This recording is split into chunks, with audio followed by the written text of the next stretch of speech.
So this is just a little addition or update on what I was talking about Cyclone Idai.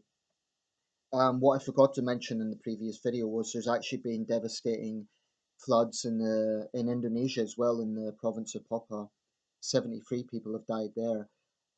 In the situation in Mozambique, President Philippe Nyusi says the death toll, he made that announcement that the death toll could reach over 1,000, and the current death toll stands at 84.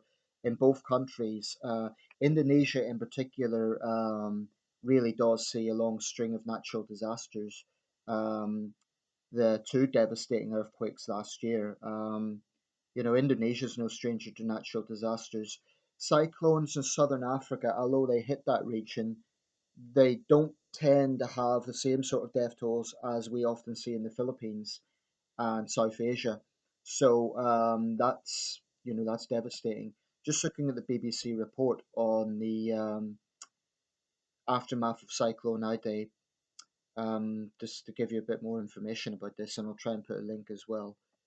Um, it made landfall close to the port city of Beira on Thursday with winds of up to 177 kilometers per hour, but aid teams only reached the city on Sunday.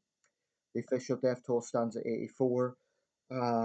Flooding and high winds have destroyed homes and ripped roofs from concrete buildings.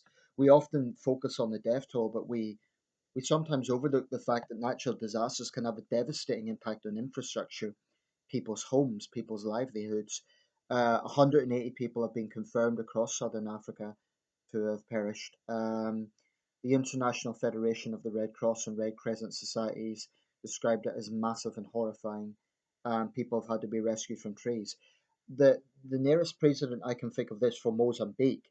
I know Zimbabwe had major floods in 2017, but the nearest precedent I can think for Mozambique was way back in 2000. I remember that year, famous image of a little boy in a tree. There was devastating floods in Mozambique that year. About 800 people perished. So I think I'd be right in saying probably this is the worst natural disaster in the country since then. And Mozambique, of course, is a very poor country, as is Malawi. Some stock photos there for the images of people clearing up.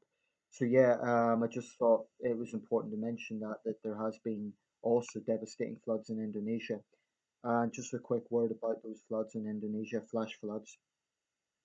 What the report on that says is it shows a little baby rescued from underneath a collapsed building. Rescue workers are struggling to reach remote parts of the province, and there are fears the number of dead may rise. It's kind of the same script, isn't it? It's the same situation very often with floods in developing countries. Access to remote areas is always a major barrier. These are big countries. 4,000 people are being forced from their homes in this province in Indonesia. Some are sheltering in government offices. Um, so I'm going to put a link to those two reports. If you are directly involved in those, if you're from Mozambique or Indonesia, please let me know the situation and stay safe. Thanks for watching.